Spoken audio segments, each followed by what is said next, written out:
Welcome to Pindar Poetry. We hope you learned something new. In this video, I will explain how to fix Jeep Grand Cherokee screen full guide. Start by powering down the vehicle and disconnecting the battery to prevent shorts. Check for software glitches by performing a master reset through the infotainment menu, if accessible.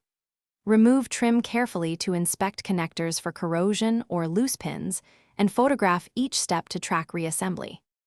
Begin diagnosis by attempting a soft reset and observing whether touch and backlight respond, which helps separate software from hardware faults. Use a multimeter to confirm the 12V feed and ground continuity at the head unit harness. If power is present but the screen is blank or flickering, remove the bezel to access connectors and inspect for bent pins, corrosion, or signs of moisture damage. If you're finding this guide helpful, please like the video and subscribe for more practical car fixes and tips. Quick recommendation. I saw a book recently that might change how you think about money, The Simple Path to Wealth, and it made my parts wait less boring.